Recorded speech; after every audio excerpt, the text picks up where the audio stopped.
Bonjour madame. Bonjour. On est ensemble jusqu'à 13h avec 12 principales têtes de liste candidats aux élections européennes. Et je viens justement de nous rejoindre Hélène Thuy pour le parti animaliste. Bonjour madame. Bonjour. Bienvenue dans le talk de France Info. On est ensemble pour combien de temps à peu près Je dois vous libérer à quelle heure? Vous avez du temps pour nous? 12-13 minutes, parfait. Eh bien, c'est promis, je vous libérerai. Alors, une première question pour vous que nous pose Christalgre. Salut Christalgre. Bonjour Hélène Thuy. Le président de la commission, la présidente de la Commission européenne, Ursula von der Leyen, s'est exprimée pour sortir du statut de protection des grands prédateurs, le lynx, le loup, l'ours. Pensez-vous que ce soit une bonne chose d'opposer l'élevage et la présence animale ? Merci beaucoup pour cette question. Donc non, effectivement, nous, on est complètement opposés à ce que des animaux qui font l'objet d'une protection stricte par le droit de l'Union européenne, par la directive Habitat, soient encore une fois sacrifiés au bénéfice d'intérêts des humains. Nous, ce que l'on porte, c'est la conciliation des intérêts, la conciliation des intérêts des humains et la protection des animaux et notamment des loups. Ce qu'il faut dire, c'est que nous avons un corpus juridique qui est déjà très précis avec des conditions très strictes qui obligent les troupeaux à être protégés. Et la réalité, c'est qu'effectivement, ces troupeaux ne sont pas protégés. Moi, j'interviens régulièrement sur ces questions dans le cadre de mon activité d'avocate et on voit bien qu'en fait, les préfectures sont des chambres d'enregistrement des désirata des éleveurs et qui, dès qu'ils demandent une dérogation, ont cette dérogation sans s'assurer du respect des conditions. Donc, qu'on respecte déjà les conditions qui sont posées et qui proviennent du droit de l'Union européenne avant de vouloir encore porter atteinte aux animaux. Merci. Une question de Twitch, pardon, salut de Twitch. Madame Thuy, qu'auriez-vous à me dire pour me convaincre de voter pour vous? Un parti pour défendre une seule cause, je trouve ça a priori plutôt aberrant. Et pourtant, je suis végé depuis plus de 20 ans et je suis convaincu par les droits des animaux. En quoi ça constitue un point de départ en termes politiques? Alors, nous, ce que l'on porte, c'est que la question animale, c'est un point d'entrée, c'est pas un point d'arrivée. On arrive à la question animale. Nous, ce que l'on porte, c'est une vision élargie de l'humanisme. L'animalisme, c'est ça. C'est-à-dire que nous sommes des animalistes des humanistes, qui ont ouvert notre champ de considération aux animaux. La question animale, la façon dont on traite les animaux, a une incidence très directe, par exemple, sur la question de la sécurité alimentaire. On est très préoccupé, évidemment, par la crise sociale actuelle, par le pouvoir d'achat, par le fait qu'un tiers des Français ont des difficultés à accéder à l'alimentation suffisante tous les jours. Et ce que l'on porte, c'est de dire qu'aujourd'hui, notre modèle d'agriculture ne produit pas de la nourriture, il en gaspille. Il faut, pour faire 1 kg de protéines animales, 7 kg de protéines végétales. Donc, on jette à la poubelle littéralement 6/7 de protéines végétales. Si on affectait directement ces protéines végétales aux humains, on pourrait nourrir non seulement tout le monde, avec de l'agriculture locale, moins polluante, parce que l'élevage, évidemment, c'est un facteur de pollution, évidemment, de notre environnement. Il faut rappeler que, par exemple, en Bretagne, où c'est un secteur important d'élevage industriel intensif, beaucoup de personnes n'ont pas accès à l'eau potable en 2024. La question, Hélène Thuy, portait notamment sur vos propositions au niveau européen. Qu'est-ce que vous proposez sur les institutions européennes, sur la dette, sur l'armée européenne? On a la guerre aux portes de l'Europe. C'est une question qui tourne autour de ça. C'est-à-dire que ce spectateur a l'impression que vous ne parlez que de l'élevage et de la condition animale. Qu'est-ce que vous proposez sur le reste, sur les sujets européens? Alors, juste une précision, si on parle aussi beaucoup du modèle agricole, c'est que la PAC, c'est un budget majeur de l'Union européenne. Donc, c'est pas un sujet... 9 millions d'euros pour la France. Non, mais c'est pas un sujet annexe. On oublie de le dire, mais ça a un impact sur les questions de santé publique aussi, parce que si l'on choisit aussi de mal s'alimenter et de polluer notre environnement, on a des dépenses publiques qui sont élevées, et tout cet argent public que l'on gaspille pour notre modèle agricole, on l'a pas pour des projets d'infrastructure, pour des projets sociaux, sur la question par exemple de la défense européenne. Donc ce que l'on porte d'abord, c'est que la première des approches, c'est de vérifier si les thèmes que l'on porte, la question qui nous est soumise, peut se rapprocher de près ou de loin à la question animale. Si elle ne peut pas s'y rapprocher de près ou de loin, on va apprécier la mesure en fonction de notre grille de valeurs, de respect de la démocratie, des principes de république, des principes d'antidiscrimination, d'intégrité territoriale et de respect de la démocratie. Et donc, sur la question des défenses européennes, on considère que lorsqu'est en cause un élément aussi fondamental de la souveraineté, il faut interroger le citoyen européen par le biais notamment d'un référendum. Un référendum à l'échelon, par exemple, de l'Union européenne sur faut-il ou non combattre la Russie? Alors non, sur le fait d'avoir une armée européenne. Okay. Sur la question de l'aide, la question de l'aide, de la solidarité, c'est une question qui nous réunit en tant qu'Européens. Évidemment que l'on a des principes de lutte pour les droits fondamentaux et que l'on doit, évidemment, on ne doit jamais se poser la question, à partir du moment où un individu est en détresse, on doit mettre les moyens de l'Union européenne pour les aider. Donc ça veut dire apporter évidemment de l'aide humanitaire, de l'aide militaire également, parce que l'Ukraine est agressée. Donc ça rentre clairement dans les valeurs que nous portons. Envoyer des troupes, comme le sous-entend Emmanuel Macron, cette possibilité, vous y êtes ouverte également? Alors, par contre, envoyer ça, des c'est troupes en Ukraine. la ligne, c'est que sur la question de l'envoi des troupes, ça c'est une question de souveraineté nationale qui nous paraît devoir impliquer d'interroger les citoyens. Vous voulez diviser par 2 la consommation de viande. Qu'est-ce que vous dites aux électeurs qui aiment manger une entrecôte Il y a Silou dans le chat qui disait bonjour, est-ce qu'on doit tous devenir végétariens? pour voter pour vous, pour le parti animaliste? C'est pas au programme. Ce qui est au programme, c'est une division par 2 de la production et de la consommation de produits d'origine animale. Alors c'est pas fou, hein, c'est pas farfelu. Il y a une cinquantaine d'années, c'était déjà à peu près les consommations, ce niveau de consommation. C'est toutes les recommandations du GIEC, de tous les scientifiques qui nous disent qu'on ne peut pas continuer comme ça. Et autre chose aussi, on parlait de questions de défense il y a quelques instants et des questions finalement de géostratégie. La question de notre modèle alimentaire, il pose aussi un problème de dépendance vis-à-vis de l'extérieur et notamment de la dépendance aux céréales et aux légumineuses.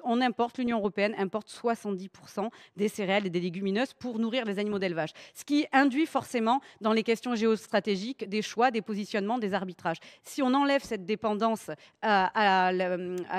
aux céréales, aux légumineuses étrangères, on est plus libre de nos choix stratégiques. Il y a Fugu Simon, je ne sais pas comment on prononce ton pseudo, qui vous demande est-ce que avoir votre propre liste, c'est plus efficace pour porter vos idées plutôt que vous alliez par exemple à EELV ou un autre parti? Alors oui, indiscutablement, parce que on a eu en 2019 un score. Donc j'y ajoute, qu'est-ce qui vous différencie fondamentalement? Ouais. Alors, en 2019, on a eu donc une liste autonome. On a fait 2,2% dans des conditions avec 15% des bulletins, plein de communes qui n'avaient pas nos bulletins, sans profession de foi, sans médiatisation. Et on a quand même fait 2,2. Alors certes, il y a un gap entre 2 et 5. Aujourd'hui, on se présente avec un parti consolidé. Et vous êtes crédité autour des 2% d'intention de vote? Oui, mais on verra. Nous, on pense qu'on peut accéder à 5. On verra les résultats au soir du 9. On a des professions de foi qui seront envoyées à tous les électeurs. Les retours du terrain, nous avons des militants partout mobilisés qui font un travail formidable. Donc, nous pensons que c'est accessible. Et pourquoi nous nous présentons? C'est parce que nous considérons que les animaux sont toujours la variable d'ajustement de toutes les formations politiques. C'est toujours ce qui compte le moins, ce qu'on va mettre de côté. Nous, ce que l'on porte, c'est que l'on peut avoir des politiques publiques qui prennent en compte à la fois les intérêts des humains, évidemment, mais aussi des animaux et de l'environnement. Et ce qui nous distingue de partis... Des écologistes, par exemple Des écologistes, par exemple, c'est que pour nous, les animaux, ce n'est pas la variable d'ajustement. Nous, sur notre liste, en début de liste, on n'a pas des pro-foie gras, des éleveurs, des pro-pêche. Une des personnes qui s'est engagée durant son mandat, pendant le dernier mandat européen, Caroline Rouse, elle est en 7e position. Et encore, il s'en est fallu de peu qu'elle ne soit pas en 11e. Donc aujourd'hui, on nous explique qu'elle est en place charnière. Mais pourquoi elle est en place charnière? Parce que pour EELV, c'est plus important de défendre un pro-foie gras et de faire élire un pro-foie gras qu'un animaliste. Vous parlez de qui quand vous dites pro-foie gras? De Monsieur Biteau. De Monsieur Benoît Biteau, oui. et qui est éleveur et effectivement sur la liste en 6e position devant européenne.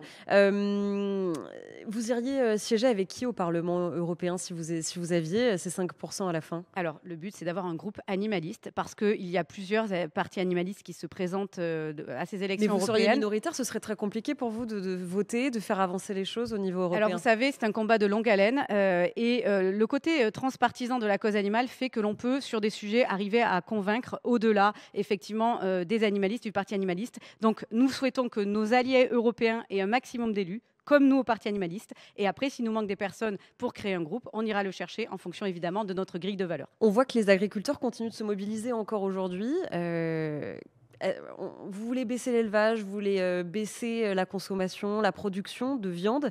Qu'est-ce que vous répondez aux agriculteurs qui ont l'impression d'être stigmatisés par une partie de votre programme? Alors d'abord, ce que l'on sait, c'est pour rencontrer très régulièrement les agriculteurs et les éleveurs. Moi, j'habite à la campagne, je les rencontre très régulièrement. Je les ai vraiment rencontrés pendant cette campagne.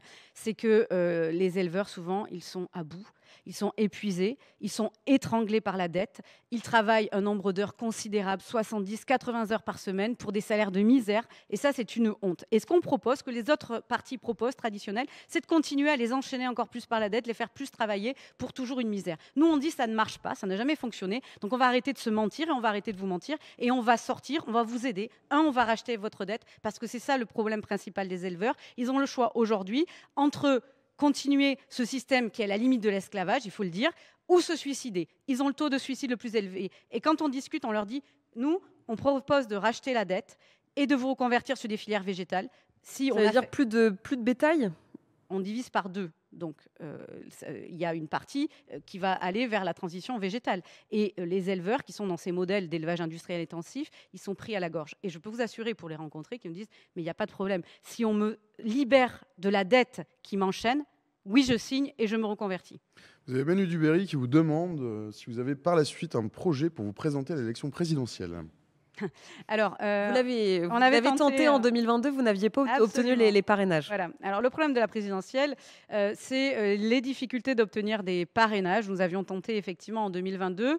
500 parrainages pour pouvoir. Ouais, 500 parrainages. Nous avions eu beaucoup de promesses, mais beaucoup de promesses qui n'ont pas été tenues par des craintes. J'ai eu énormément de maires qui m'ont appelé parce qu'ils ont eu des pressions, notamment de chasseurs. Et donc, finalement, Parce que vous voulez interdire la chasse.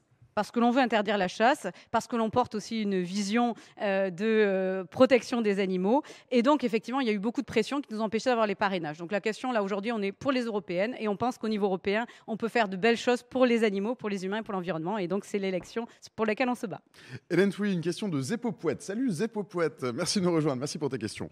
Une question précise, si vous savez répondre, vous savez, sinon c'est pas grave. C'est lutte sociale et lutte pour les animaux non humains. Faites-vous une différenciation? Par rapport au mode de production capitaliste, comment vous situez-vous? Alors déjà, ce qu'on peut dire, c'est que ces deux luttes, elles renvoient à un élément fondamental de justice. Et c'est vraiment ce qui nous anime, nous les animalistes, c'est la quête de justice. Et qu'on considère effectivement qu'à chaque fois qu'un individu vulnérable, maltraité, eh bien, on doit le protéger. C'est vraiment ce qui nous anime et c'est effectivement la convergence de ces deux luttes. Une question de Bobby Junior, ou Bobby GR, je ne sais pas. Quelles sont vos positions sur la pêche et quels changements aspirez-vous en Europe sur ce sujet? Alors nous sommes pour l'interdiction de la pêche industrielle qui détruit de façon dramatique nos océans. La fondation d'Ellen MacArthur dit qu'en 2050, il y aura probablement plus de plastique dans les mers que de poissons. C'est dire à quelle situation dramatique on est arrivé. Et les poissons sont souvent complètement oubliés de toutes les mesures de protection des animaux. Ils ne sont pas traités par les directives et les règlements européens qui protègent les animaux. Et ça fait partie effectivement des mesures que l'on porte, de les intégrer dans toutes les réglementations européennes de protection des animaux. Vous disiez que vous vouliez protéger également les humains. Vous êtes notamment engagé dans la question de la lutte contre les violences faites aux femmes. Qu'est-ce que vous proposez sur ces sujets-là de société? Oui, alors sur la question, d'abord, on est engagé sur toutes les luttes qui portent atteinte aux plus vulnérables et aux personnes qui sont en situation effectivement de vulnérabilité, donc évidemment dans le cadre des violences intrafamiliales, des violences conjugales. Nous, ce que l'on porte, c'est qu'il n'y a qu'une seule violence. Et donc qu'il faut arrêter de cloisonner les violences. Il y a des liens entre toutes les violences faites aux humains, aux femmes, aux enfants, mais aussi aux animaux. Et c'est d'ailleurs un des points d'entrée, notamment aux États-Unis. Le FBI prend vraiment en considération comme point d'alerte les violences qui sont faites aux animaux pour rentrer ensuite dans les familles et vérifier, parce qu'il y a très souvent des corrélations entre les violences qui sont faites à un animal et celles dont vont être victimes la conjointe, l'épouse, les enfants. Et donc, nous, ce que l'on propose, c'est aussi qu'il y ait du travail en commun entre les différents services, qu'il y ait des parquets aussi qui arrivent à travailler ensemble. La justice, je suis avocate, c'est un point aussi. On a besoin de moyens à la justice et on a besoin de passerelles et de ponts pour qu'effectivement toutes les personnes vulnérables, tous les individus vulnérables soient pris en compte par notre justice. Merci beaucoup. Hélène Touy, 10h55, j'ai promis de vous libérer à l'heure, donc je vais le faire. Il y a une petite question, cela dit, d'Egawa qui vous demande si vous avez des animaux de compagnie. Donc je vous la pose tout de même avant de vous libérer. Est-ce que vous avez des animaux de compagnie, Hélène Touy? Alors oui, tout à fait. J'ai un lapin que j'ai sorti d'un élevage intensif, un chien que j'ai adopté dans un refuge et un chat que j'ai également adopté dans un refuge. C'est celui qu'on voit sur l'affiche de campagne, le chat? Non. C'est un autre. Merci Hélène. Merci Touy. à vous. Merci.